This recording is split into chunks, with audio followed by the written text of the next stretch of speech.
السلام علیکم ورحمۃ اللہ وبرکاتہ۔ الحمد للہ رب العالمین، والصلاة والسلام علی سید الانبیاء والمرسلین وعلی آلہ وصحبہ اجمعین ومن تبعہم بإحسان الی یوم الدین، اما بعد فاعوذ باللہ من الشیطان الرجیم، بسم اللہ الرحمن الرحیم۔ کل نفس ذائقۃ الموت ونبلوکم بالشر والخیر فتنہ والینا ترجعون۔ محترم حاضرین و حاضرات، آج اس مکان میں نماز کے بعد ہم لوگ دین کی کچھ باتیں سننے کے لیے اکٹھا ہیں۔ اس وقت تمام لوگوں کی زبان پر بس ایک ہی لفظ گھوم رہا ہے، ایک ہی لفظ بار بار موضوع بحث ہے، جہاں جاؤ اسی کے تعلق سے بات ہو رہی ہے، اور وہ ہے کورونا وائرس۔ اس عجیب و غریب بیماری نے پوری دنیا کے حالات کو پل بھر میں بدل دیا۔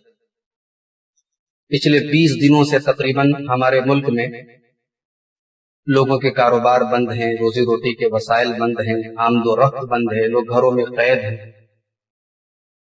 اور آگے یہ حالات کب تک رہیں گے کچھ آثار نظر نہیں آ رہے۔ اور یہ حال صرف ہمارے ملک کا نہیں، ہم سے کہیں زیادہ ترقی یافتہ، ہم سے کہیں زیادہ آگے ٹیکنالوجی کے معاملے میں، دولت کے معاملے میں ایسے ممالک بھی لاک ڈاؤن میں ہیں، بند ہیں، اور بڑے پیمانے پر وہاں اس بیماری کی وجہ سے موت ہو۔ اللہ تعالیٰ کے ہر کام میں، اگر وہ کام ہمارے لیے بظاہر برا بھی ہو، ہمارے لیے شر بھی ہو، اس شر کے اندر بھی کوئی نہ کوئی خیر ہوتا ہے۔ یقیناً یہ وبا دنیا کے لیے ایک بلا ہے، مصیبت ہے، ایک آزمائش ہے۔ لاکھوں لوگ آج اس بیماری میں مبتلا ہیں، لاکھوں لوگ موت کی کگار پہ ہیں، لاکھوں لوگ مر چکے ہیں۔ لیکن اس بیماری کے اندر بھی اگر ہم غور کریں تو ہمارے لیے بہت ساری عبرت کے، نصیحت کے اور خیر کے پہلو ہیں۔ اس بیماری نے سب سے بڑا جو سبق ہمیں دیا ہے وہ یہ کہ غیب کا علم صرف اللہ۔ قرآن کریم میں اللہ تعالیٰ نے فرمایا وَإِنْدَهُ مَفَاتِحُ الْغَيْبِ لَا يَعْلَمُهَا إِلَّا هُوَ۔ غیب کی کنجیاں صرف اللہ کے پاس۔ یہ غیب کی کنجیاں کیا ہیں؟ سورہ لقمان کی آخری آیت میں اللہ نے فرمایا کہ 5 چیزیں غیب کی کنجیاں ہیں۔ ان اللہ عنده علم الساعہ، قیامت کب آئے گی صرف اللہ کو معلوم۔ وَيُنَزِّلُ الْغَيْثَ، بارش کب ہوگی، کتنی ہوگی، کہاں ہوگی، اللہ کو معلوم۔ وَيَعْلَمُ مَا فِي الْأَرْحَامِ، رحم مادر میں کیا ہے، آنے والا بچہ یا بچی کیا ہوگا، نیک ہوگا، برا ہوگا، مشرک ہوگا، موحد ہوگا، کتنی روزی پائے گا، کتنی عمر پائے گا، سارا علم اللہ کا۔ وَمَا تَدْرِي نَفْسٌ مَاذَا تَكْسِبُ غَدًا، کوئی نہیں جانتا کہ کل کیا ہوگا۔ ہم اندازہ کر سکتے تھے یا دنیا اندازہ کر سکتی تھی کہ اس بیماری کی وجہ سے دنیا کے حالات ایسے بدل جائیں؟ آج بڑے بڑے ممالک کے حکمراں اور وہاں کے جو ذمہ دار ہیں، ان کی آنکھوں میں آنسو ہیں، ان کا بس نہیں چل رہا ہے کہ ان کیا کریں۔ ان کے ملک کے لوگوں کی لاشیں ان کی آنکھوں کے سامنے گر رہی ہیں، ان کے پاس دولت ہے، ان کے پاس ٹیکنالوجی ہے، مگر مجبور ہے۔ اللہ تعالیٰ ہی جانتا ہے کہ کل ہمارے ساتھ کیا ہوگا۔ ہم نے کبھی خوابوں میں نہیں سوچا تھا، ہم نے کبھی سوچا نہیں تھا، تصور میں نہیں تھا کہ ایسی بیماری آئے گی اور یہ حالات ہو جائیں۔ شاید آنے والے دور میں کبھی اس دور کی جب تاریخ لکھی جائے گی تو یہ جو دور ہے ایک تاریخی دور لکھا جائے گا، کہا جائے گا 2020 میں ایسا وائرس آیا تھا جس نے دنیا میں ایسی تباہی مچائی کہ مہینوں لوگوں کے کاروبار ٹھپ تھے، لوگوں کی زندگیاں تھم گئی۔ تو پہلا سبق ہمیں ملا کہ غیب کا علم صرف اللہ۔ دوسرا سبق یہ ملا محترم حضرات اس بیماری کے ذریعے ہمیں اور آپ، کہ اللہ تعالیٰ کے ارادے کے آگے ہم اور آپ مجبور ہیں۔ دنیا میں بڑے بڑے طاقتور لوگ جن کو اپنی طاقت پر اتنا غرور ہے، وہ کہا کرتے تھے ہمارے ملک میں ہماری اجازت کے بغیر کوئی مکھی نہیں آ سکتی، کوئی مچھر نہیں آ سکتا۔ آج وہ ملک دوسروں سے بھیک مانگ رہے ہیں کہ مجھے کوئی دوا دے دو، اس بیماری سے ہم بچ جائیں۔ بڑے بڑے فرعون، بڑے بڑے نمرود، بڑے بڑے قارون آج اس بیماری کے آگے بے بس۔ اللہ تعالیٰ کی قدرت کے آگے، اس کی عظمت کے آگے، اس کے پاور کے آگے دنیا کے سارے لوگوں کے پاور آج فیل ہے۔ اللہ تعالیٰ نے قرآن کریم میں قیامت کے دن کا نقشہ کھینچا ہے، فرمایا لمن الملک اليوم، قیامت کے دن اللہ آواز دے گا، کس کے ہاتھ میں بادشاہ؟ کوئی جواب کسی کے پاس نہیں۔ سارے دنیا کے سارے فرعون، قارون، حامان سب جمع ہوں گے، سب خاموش۔ اللہ خود کہے گا للہ الواحد القہار، آج پاور اللہ کا۔ قیامت کے اس دن کا نقشہ آج اپنی آنکھوں سے، ایک ایسا وائرس جس کے بارے میں معلوم ہے سب کو کہ یہ وائرس ہے، نظر نہیں آ رہا، آنکھوں سے دیکھ نہیں رہے، لیکن ہے، اور اتنی تیزی سے پھیلتا ہے کہ اگر کوئی ایک آدمی انفیکٹڈ ہے، ایک مہینے میں 406 لوگوں کو انفیکٹڈ کر دیتا ہے۔ ایک ایسا وائرس جو نظروں سے نظر نہیں آتا، ڈائریکٹ اپنی نگاہوں سے دیکھ نہیں سکتے، اس وائرس نے لوگوں کی ناک میں دم کر دیا۔ اللہ تعالیٰ کے ارادے کے آگے، اللہ تعالیٰ نے ہمارے مقدر میں یہ آزمائش، یہ مصیبت لکھی ہے، ہم ٹال نہیں سکتے۔ دنیا کا عقیدہ جو بھی ہو، ایک مسلمان کا عقیدہ تو نہیں ہے، ہمارے نبی نے ہمیں یہ عقیدہ سکھایا۔ اللہ کے نبی صلی اللہ علیہ وسلم نے حضرت عبداللہ ابن عباس سے کہا تھا، سواری پر بیٹھے ہوئے عبداللہ ابن عباس، اللہ کے نبی نے فرمایا وَعْلَمْ أَنَّ مَا أَصَابَكَ لَمْ يَكُنْ لِيُخْطِئَكَ، اے عبداللہ ابن عباس، اے میرے بھتیجے، اے میرے بچے، جو تیرے مقدر میں لکھا ہے وہ دنیا کی کوئی طاقت تجھے دے نہیں سکتی، اور جو نہیں لکھا ہے وہ تجھے مل نہیں سکتی۔ تو اللہ تعالیٰ کے پاور کے آگے ہم اور آپ موجود ہیں۔ اس بیماری نے تیسرا سبق ہمیں اور آپ کو یہ دیا کہ انسان جسے اپنے علم پر بہت ناز ہے، چاند پر پہنچ گیا، خلاؤں کی سیر کر رہا ہے، آسمان پر باتیں کر رہا ہے، اس انسان کا علم محدود ہے۔ دنیا کے سارے سائنٹسٹ محنت کر رہے ہیں، ابھی تک کوئی ویکسین نہیں تلاش ہو پائے، کوئی علاج نہیں تلاش ہو پائے اس بیماری کا، جبکہ ہمارے نبی کا فرمان ہے ما انزل اللہ داء الا جعل له دواء، اللہ تعالیٰ نے جتنی بھی بیماریاں بنائی ہیں ہر بیماری کا کوئی نہ کوئی علاج ہے، نبی کی حدیث ہے، لیکن اس علاج تک انسانیت ابھی تک پہنچ نہیں پائی۔ اور یہیں سے ہمیں قرآن کریم کی ایک آیت کے ٹکڑے کی اہمیت معلوم ہے۔ وہ کون سی آیت ہے؟ قرآن کی سب سے عظیم آیت ہے۔ کوئی بتا سکتا ہے قرآن کی سب سے عظیم آیت کون سی؟ قرآن کی سب سے عظیم آیت آیت الکرسی۔ سورہ اخلاص جو ہے اس کی اپنی فضیلت ہے، لیکن سب سے عظیم آیت الکرسی کی 3 فضیلتیں یاد رکھیں۔ آیت الکرسی رات میں پڑھ کے سونے سے رات بھر اللہ تعالیٰ کی طرف سے حفاظت ہوتی ہے۔ فرض نماز کے بعد آیت الکرسی پڑھنے سے جنت ملتی ہے۔ اور تیسری فضیلت آیت الکرسی کی یہ ہے کہ قرآن کی سب سے عظیم آیت ہے۔ اللہ تعالیٰ کیا ہے، اللہ تعالیٰ کی صفات کیا ہے، اللہ تعالیٰ نے ایک آیت میں بیان کیا۔ آیت الکرسی میں ایک ٹکڑا ہے وَلَا يُحِيطُونَ بِشَيْءٍ مِّنْ عِلْمِهِ، اللہ کے علم کو تم نہیں جانتے، اللہ کے علم کا تم احاطہ نہیں کر سکتے۔ اللہ نے جتنا تمہیں بتایا ہے بس اتنی تمہاری اوقات ہے، تم یہ سوچو کہ اللہ کے علم تک پہنچ جاؤ۔ الا یحیطون بشیء من علمہ الا بما شاء، اللہ کے دیے گئے علم میں سے بھی اتنا ہی تمہیں علم ملے گا جتنا اللہ چاہے۔ مجبور ہے، آج انسانیت مجبور ہے، لوگ ریسرچ کر رہے ہیں، تحقیق کر رہے ہیں، لیکن ابھی تک ہمیں اللہ سے دعا بھی کرنا چاہیے کہ اللہ جلد سے جلد اس بیماری کا کوئی علاج لوگوں کے دماغوں میں ڈال دے۔ لیکن انسانی علم کتنا محدود ہے وہ اس بیماری کا۔ اس بیماری نے چوتھا سبق یہ دیا کہ دنیا کی حقیقت ہے۔ ہو سکتا ہے ہمیں اتنا احساس نہ ہوتا ہو کہ ہمارے یہاں بھی وہ بیماری پھیلی نہیں، لیکن امریکہ میں، فرانس میں، برطانیہ میں، اسپین میں، ایران میں، اٹلی میں، جہاں ہزاروں لاشیں روزانہ گر رہی ہیں، گڈھے کھود کے لوگوں کو دفن کیا جا رہا ہے، ریلیٹو لینے کے لیے تیار نہیں اپنے رشتہ داروں کی لاش، بیٹا باپ کی لاش لینے کو تیار نہیں۔ ان ملکوں میں جا کر کے دیکھیے اور سوچئے کہ اللہ نہ کرے وہ حالات اگر ہمارے آئے، یہ دنیا جس کے پانے کے لیے ہم کیا کیا نہیں کرتے، اس دنیا کے اندر اپنے خوبصورت محل بنانے کے لیے ہم کون سا کام نہیں کرتے، اس دنیا کی اوقات اور اس دنیا کی حقیقت اس بیماری میں بتا۔ خاموشی کے ساتھ یہ بیماری ایک قیامت اٹھا رہی ہے جہاں جہاں بھی جائے۔ جب یہ خاموش قیامت کا یہ حال ہے تو وہ قیامت جو آواز کے ساتھ آئے تو خاموش، اس میں کوئی زلزلہ نہیں آ رہا، کوئی آسمان سے آواز نہیں آ رہی، خاموشی کے ساتھ مار رہی لوگوں کو. اور ایک قیامت وہ آئے گی القاریۃ ما القاریہ وما ادراک ما القاریہ، کھڑکھڑانے والی. وَإِذَا الْبِحَارُ سُجِّرَتْ، سمندر کھولا دیے جائیں. وَإِذَا الْجِبَالُ سُيِّرَتْ، پہاڑوں کو چلا دیا جائے. اس قیامت کا کیا ہے؟ کم سے کم ایک مسلمان ہونے کی حیثیت سے ہمارا عقیدہ اور ہمارا ایمان تو یہ ہے اور ہونا چاہیے کہ یہ دنیا ہماری منزل نہیں ہے. 60 سال، اور کل میں ایک عجیب و غریب حدیث میں نے پڑھی صحیح بخاری کی. اللہ کے رسول نے فرمایا کہ 60 سال کی عمر اگر کسی کو مل جائے تو اللہ تعالیٰ کیوں وہ ایکسکیوز نہیں دے سکتا، بہانہ نہیں بنا سکتا. اللہ تعالیٰ کیوں اسے حساب دینا پڑے گا. اور اگر وہ کہے گا کہ اللہ میں ٹائم نہیں ملا تو اللہ کہے گا اولم نعمرکم ما یتذکر فیہ من تذکر، 60 سال مل گئے تم کو. اسی لیے 60 سال کی عمر جس کی ہو جائے اسے ہوشیار ہو جانا چاہیے کہ اب حساب و کتاب اس کو زیادہ دے.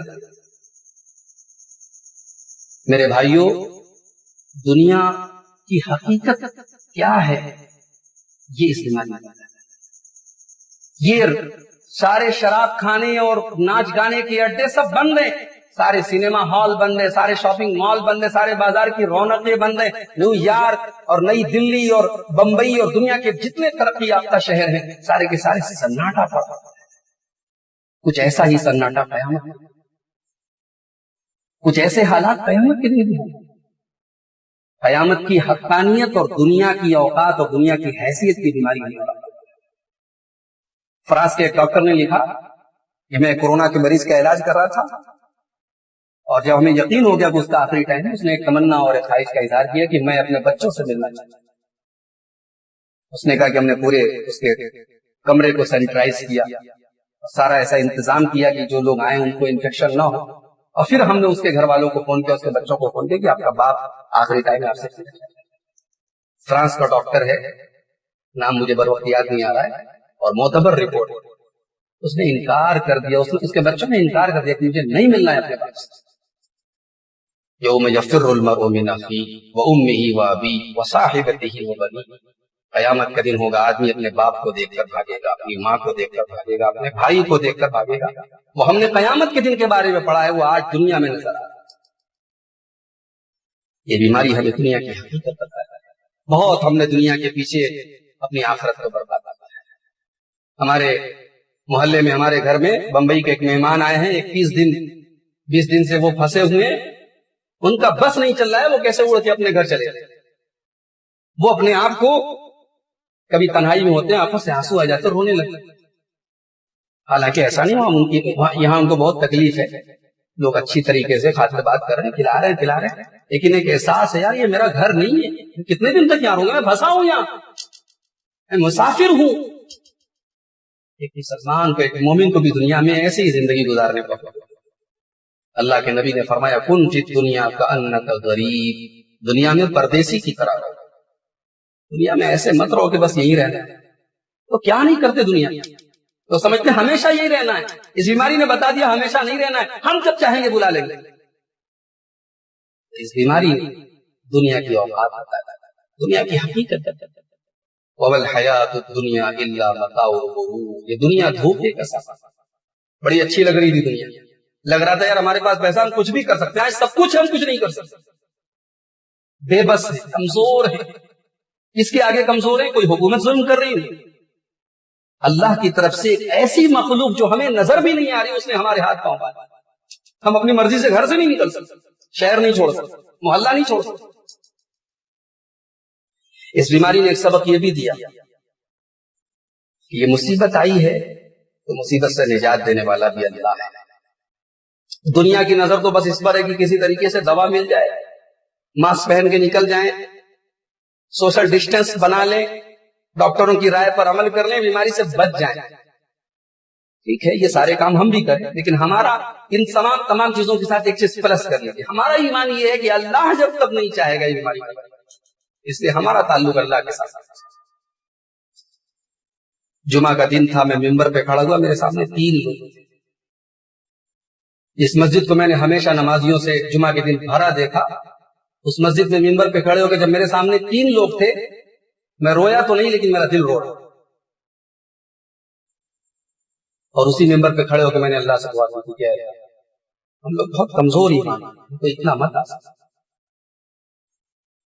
تیرے نبی کی مسجد جہاں کبھی سناٹا نہیں ہوتا تھا وہاں سناٹا، تیرا گھر جہاں 24 گھنٹے تیرے گھر کا طواف کرنے والے طواف کرتے رہتے تھے، آج وہ گھر ویران، مسجدیں ویران۔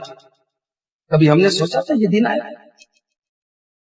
کبھی مسجدیں بلاتی تھی، حیا علی الصلاۃ کی آواز آتی تھی، مسجدوں میں نہیں جاتا، آج اذان کی آواز آ رہی اور ہم چاہ کر کے مسجد، کتنی بڑی آسائش، کتنا بڑا ہے۔ لیکن یہ بات یاد رکھو، اور مجھے بڑی خوشی ہوئی آج اس گھر میں آیا کہ میں نے یہاں نماز میں ان لوگوں کو بھی دیکھا جن کو میں مسجد میں نماز میں نہیں دیکھتا۔ اللہ کرے اسی بہانے ہم سب نماز کے پابند ہو جائیں۔ میرے بھائی، مصیبت میں ہم نے ایسے بھی گھر دیکھے ہیں جہاں کوئی نماز نہیں پڑھ رہا ہے، مسجد میں تو لوگ جاتے تھے، گھر میں وہ بھی نہیں پڑھ رہے۔ اسی لیے میں کہتا ہوں، اپنی تقریروں میں بھی کہتا ہوں کہ لوگ گھروں میں جماعت بنا کے عورتوں کو لے کر کے نماز پڑھیں، بچوں کو لے کر کے نماز پڑھے، پابندی کے ساتھ پڑھیں۔ نماز معاف نہیں ہے، مسجد کے تالے دروازے بند ہیں، نماز معاف۔ اور ان حالات میں تو ہمیں اور اپنے رب کے ساتھ تعلق جوڑنا چاہیے۔ اللہ کے رسول کی حدیث ہے، اللہ کے نبی کے بارے میں صحابہ کہتے ہیں اذا حزبہ امر صلی، میرے نبی کے اوپر جب بھی پریشانی آتی میرے نبی نماز میں کھڑے ہوتے۔ قرآن کہتا ہے واستعینوا بالصبر والصلاۃ، نماز کے ذریعے اللہ سے مدد طلب۔ اور ایک بات یاد رکھو کہ مشکل حالات میں ہمیشہ دو چیزیں ہمارے کام آتی ہیں، ایک تو توبہ اور استغفار۔ یونس علیہ السلام کا نام سنا ہے؟ مچھلی والے نبی یونس علیہ السلام مچھلی کے پیٹ میں گئے تو سب کو معلوم ہے وہ مچھلی کے پیٹ میں کیوں گئے تھے، یہ معلوم ہے؟ یونس علیہ السلام کو ایک گاؤں میں، اس گاؤں کا نام تھا نینوا، عراق کے اندر ایک گاؤں پڑتا تھا نینوا، وہاں ان کو نبی بنا کے بھیجا۔ انہوں نے اللہ کی بات پہنچائی، لوگوں نے انکار کیا، نہیں مانا۔ یونس علیہ السلام نے کہا کہ اللہ کا عذاب آئے گا 3 دن کے اندر، تم لوگ نہیں مانو گے، یہ کہہ کے چل دی۔ حالانکہ اللہ تعالیٰ کی طرف سے ان کو کوئی ایسا الٹیمیٹم نہیں دیا گیا تھا، لیکن انہوں نے اپنی طرف سے کہا کہ تم لوگ ایمان نہیں لائے، 3 دن کے اندر اللہ کا عذاب آئے گا۔ آسمان میں کالے بادل چھا گئے، قوم کے لوگوں کو احساس ہوا کہ یار بات تو صحیح کہہ رہے تھے یونس علیہ السلام۔ قوم کے لوگوں نے اجتماعی طور پہ سب نکل گئے اپنے اپنے گھروں سے اور میدان میں آئے اور اللہ کی بارگاہ میں کھڑے ہو کے گر گرانے لگے، اللہ ہم کو معاف کر دے، غلطی ہوئی۔ اللہ قرآن میں کہتا ہم نے کسی قوم سے عذاب کو کا ارادہ کرنے کے بعد عذاب کو ٹالا نہیں ہے سوائے یونس۔ انہوں نے مل کر کے توبہ کی، ہم نے ٹالا۔ ہم تو محمد صلی اللہ علیہ وسلم کی امت ہیں، ہم توبہ کر لیں، اللہ کیوں نہیں مصیبت بتاتا۔ فلولا اذ جاءهم باسنا تضرعوا، میرے بندو جب ہمارا کوئی عذاب آیا، ہماری طرف سے کوئی پریشانی آئی تو ہونا یہ چاہیے تھا تم گڑ گڑاؤ ہماری بارگاہ۔ ہم گڑ گڑا کہاں رہے؟ ہمارے نوجوان بیٹھ کر کے پب جی کھیل رہے ہیں، ہمارے بڑے بیٹھ کر کے بدکہی کر رہے ہیں۔ میں تو سمجھتا ہوں کہ نماز کا جو تھوڑا بہت اہتمام مسجدوں میں ہوتا تھا، مسجدوں میں جب سے نمازیں بند ہوئی ہیں گھروں میں اہتمام کم ہو رہا ہے، جبکہ زیادہ ہونا چاہیے۔ ان حالات میں ہمیں اللہ کے ساتھ اپنا تعلق جوڑنے کی ضرورت ہے میرے خیال سے۔ ان حالات میں ایک سبق اور ہمیں اور آپ کو ملتا ہے کہ ابھی یہ 20 دن کی پریشانی آئی ہے اور ابھی سے ہم کتنے مایوس ہیں، سب کے چہرے پر مایوس ہیں۔ اور مایوسی کی وجہ یہ ہے کہ آگے صرف اندھیرا نظر آ رہا ہے، آدمی بیٹھ کر کے کب تک کھائے گا؟ کتنی پونجی ہے انسان کے پاس؟ بھائی سماج میں 2 قسم کے لوگ ہیں، ایک وہ ہیں جو دوسروں کی مدد کر رہے ہیں اور ایک وہ ہیں جو دوسروں سے مدد مانگ رہے ہیں۔ لیکن حالات یہ رہے تو کب تک آدمی اس لائق کرے گا کہ دوسروں کی مدد کرے؟ انسان کب تک بیٹھ کر کے کھائے؟ آگے حالات انسان کے سامنے مایوسی کے نظر آ رہے ہیں۔ لیکن میرے پیارے ساتھیوں، کم سے کم آپ یہ سوچیں کہ ہمارے یہاں ابھی تک یہ بیماری اتنی نہیں پھیلی ہے جتنی اٹلی میں پھیلی، جتنی فرانس میں پھیلی، جتنی امریکہ میں پھیلی۔ یہ بھی تو اللہ کا کرم ہے، اس پر بھی تو ہمیں اللہ کا شکر ادا کرنا چاہیے۔ اور یہ بیماری آج آئی ہے، 20 دن سے ہم پریشان ہیں۔ ہماری زندگی کے 40 سال پیچھے تو بہت آرام سے گزرے، ہماری زندگی کے 25 سال تو بہت آرام سے گزرے، بڑا کھایا پیا موج کیا مسئلہ۔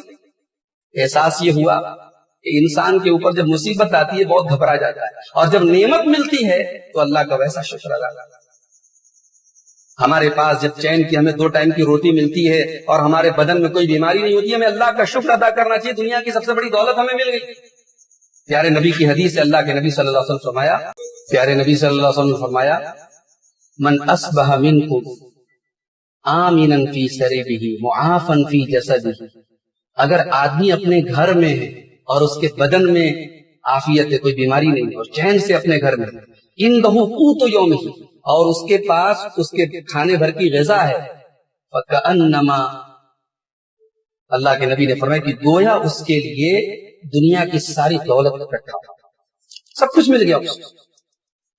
ہمیں اس نعمت کا احساس اب ہو رہا ہے، یہ کتنی بڑی نعمت، ہم تو چین سے کھا رہے ہیں، کم سے کم ہمیں کسی کے آگے ہاتھ نہیں پھیلانا پڑا، کہیں لائن میں نہیں لگنا پڑ رہا ہے، کوئی ہمارا فوٹو نہیں لے رہا ہے، کوئی ہماری مدد کر کے ویڈیو نہیں بنا رہا ہے۔ اس پر اللہ کا شکر ادا کرنا چاہیے میرے پیارے۔ لیکن ساتھ میں یہ بھی کہوں گا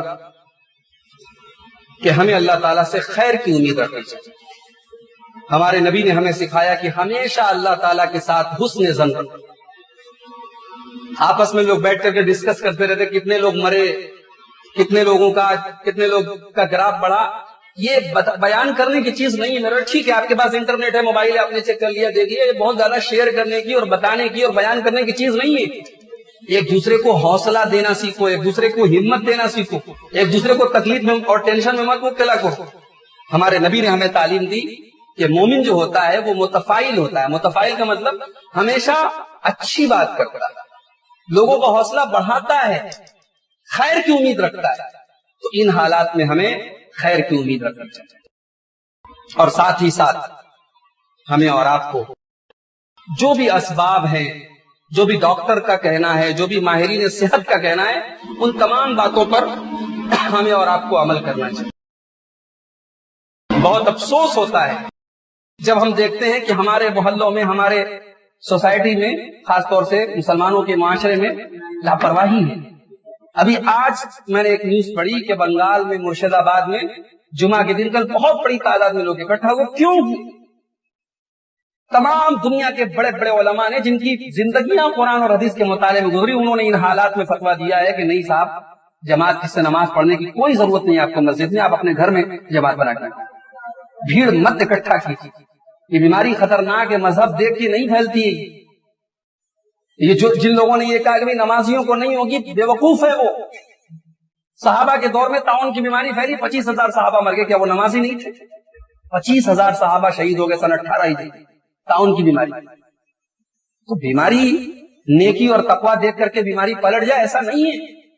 یہ بیماری، یہ وائرس سب کو لگ رہا ہے۔ آج ایک صاحب نے ایک سوال اور کیا مجھے فون کر کے کہ اگر اس بیماری میں کسی کا انتقال ہو جائے تو کیا اس کو شہید کا درجہ ملے گا؟ تو میں نے ایک بات یہ کہی کہ دیکھیے، طاعون کے بارے میں تو حدیث موجود ہے، طاعون کے بارے میں حدیث موجود ہے کہ اگر کوئی آدمی طاعون کی بیماری میں مرتا ہے تو اس کو شہید کا درجہ ملے گا، شہید کا ثواب ملے گا۔ اس بیماری کے بارے میں ظاہر سی بات ہے کہ ایسی کوئی دلیل واضح تو نہیں ہے، لیکن ہم اللہ سے امید کرتے ہیں کہ انشاءاللہ اللہ اس کو شہید کا درجہ دے۔ تو اس پر پھر ایک سوال یہ ہوا کہ آدمی جیسا چاہے ویسا ہو، اس بیماری میں مر گیا تو شہید کا ثواب ملے گا؟ میں نے کہا ایسا نہیں ہے۔ انسان کا ایمان اور عقیدہ اور عمل اگر درست ہے اور اس بیماری میں مرا ہے تب شہید کا ثواب ملے گا۔ یہ تھوڑی ہے کہ آدمی جیسی چاہے ویسی زندگی گزارے اور اس بیماری میں مر جائے اور شہید ہو جائے۔ اور ایک مسئلہ اور یاد رکھیں کہ اس طریقے کی بیماریوں میں جو آدمی شہید ہوتا ہے اس کو علماء کہتے ہیں حکمن وہ شہید ہے، اصل میں وہ شہید نہیں ہے، اس کے نام کے آگے ہم شہید نہیں لگائیں گے، اللہ کے یہاں وہ شہید کا درجہ پائے۔ جیسے عورت کے بارے میں کہا گیا ڈیلیوری کے دوران اگر عورت کا انتقال ہو جائے وہ شہید ہے۔ حدیث میں یہ بھی کہا گیا اگر اپنے جان کے بچانے میں، اپنے جان کے ڈیفنس میں اگر کوئی قتل ہو جائے تو شہید ہے، اپنے مال کی حفاظت میں اگر کوئی قتل ہو جائے تو شہید ہے، اگر پیٹ کی بیماری میں کوئی شہید ہو جائے، مر جائے تو شہید ہے۔ مختلف حدیثوں میں ذکر کیے گئے۔ تو یہاں اس کا یہ مطلب نہیں کہ اگر اس طریقے کا کوئی کیس ہو جائے تو ہم فوراً کہیں گے صاحب یہ عورت یا یہ مرد شہید ہو۔ اللہ کے یہاں اس کا درجہ اللہ ہی بہتر جانتا ہے اس کو کیا ملے گا، اللہ کے شہید کا مقام ہے، ہم اس کو اس شہید کے برابر نہیں رکھ سکتے جو اللہ کی راہ میں لڑتے ہوئے شہید۔ تو یہ بات چونکہ ایک اہم بات تھی اس لیے میں نے اس کو ذکر کیا۔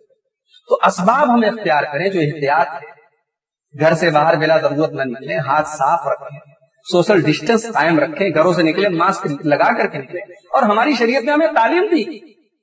ابھی ایک امریکہ کے پروفیسر کا میں ایک مضمون پڑھ رہا تھا، اس بیماری کی جب شروعات ہوئی تھی 1 مہینہ پہلے میں نے وہ مضمون پڑھا تھا، اس نے لکھا تھا کہ محمد صلی اللہ علیہ وسلم نے 1400 سال پہلے وہ تعلیم دی ہے جو آج ڈاکٹر کہتے ہیں۔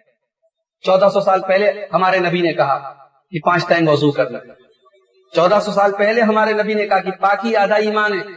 1400 سال پہلے ہمارے نبی نے کہا کہ اگر کسی کو کوڑ کی بیماری ہو جائے, کوئی کوڑی ہے, تو اس سے بھاگو جیسے تم شیر کو دیکھ کر کے بھاگتے ہو. 1400 سال پہلے ہمارے نبی نے فرمایا اگر کہیں کوئی طاعون کی بیماری پھیلی ہے تو تم وہاں انٹری مت کرو, وہاں مت جاؤ, اور جو لوگ وہاں ہیں وہاں سے ایگزٹ نہ کریں, باہر نہ نکلے. یہی بات آج ڈاکٹر کہہ رہے ہیں, یہی بات آج ماہرین صحت ہے. تو ہماری شریعت کا سیدھا سا اصول ہے احرص علی ما ینفعک, جس چیز میں تمہارا نقصان ہے اس چیز سے بچو, اور جو چیز تمہارے لیے مفید ہے اس کام کے لیے کوشش کرو. ہماری شریعت کا اصول ہے ہمیں بری چیز سے بچنا ہے, شر سے بچنا ہے. جان کو ہلاکت میں بعض لوگوں کا میں نے بیان سنا, انہوں نے کہا کہ اگر مسجد میں موت آتی ہے تو مسجد میں مر جائیں. اللہ اکبر. تو حضرت عمر کو تو یہ بات نہیں سمجھ میں آئی کہ اتنی اچھی موت مل رہی ہے, طاعون کی موت مل رہی ہے, شہادت کا درجہ ملا, چلو ملک شام چلے, مر جائیں گے وہیں. حضرت عمر تو واپس چلے آئے, صحابہ تو واپس چلے آئے. تو نادانی کی بات نہ کریں, جذباتی نہ بنے.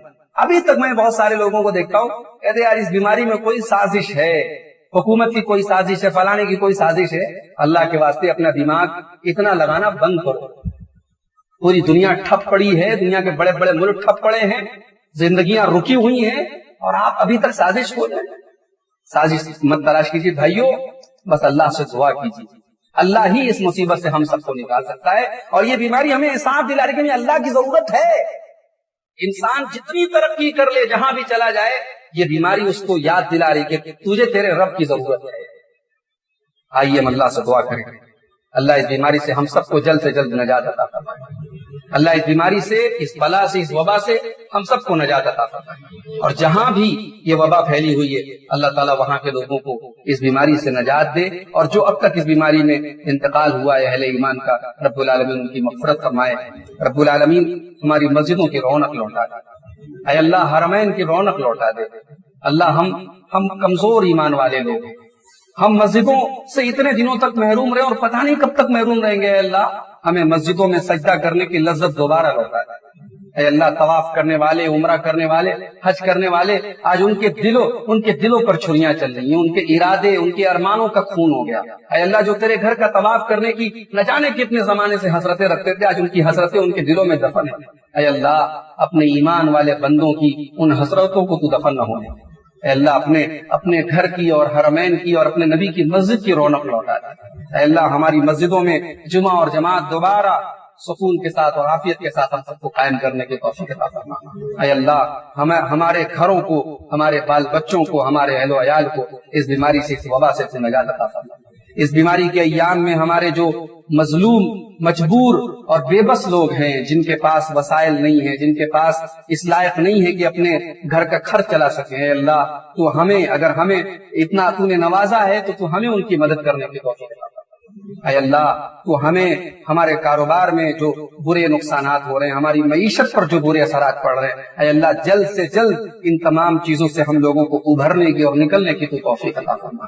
اے اللہ ہمارے رزق میں, ہمارے کاروباروں میں تو برکت عطا فرما, ہمارے روزی روٹی میں برکت عطا فرما, ہماری عمر میں برکت عطا فرما, ہمارے بال بچوں میں برکت عطا فرما, ہمارے گھروں کا ماحول دینی بنا دے, ہمیں قرآن کے ساتھ اپنا تعلق جوڑنے کی توفیق عطا فرما, ہمیں دین کے ساتھ اپنا تعلق جوڑنے کی توفیق عطا فرما. گناہوں سے ہمیں بچا, نافرمانیوں سے ہمیں بچا, ہمارے نوجوانوں کو, ہماری ماؤں بہنوں کو, سب کو دین کے مطابق, اسلام کے مطابق زندگی گزارنے کی توفیق عطا فرما. جب تک دنیا میں زندہ رکھ, اسلام پر زندہ رکھ, اور ہم سب کا خاتمہ ایمان پر ہو. آمین. وآخر دعوانا الحمدللہ رب العالمین, والسلام علیکم.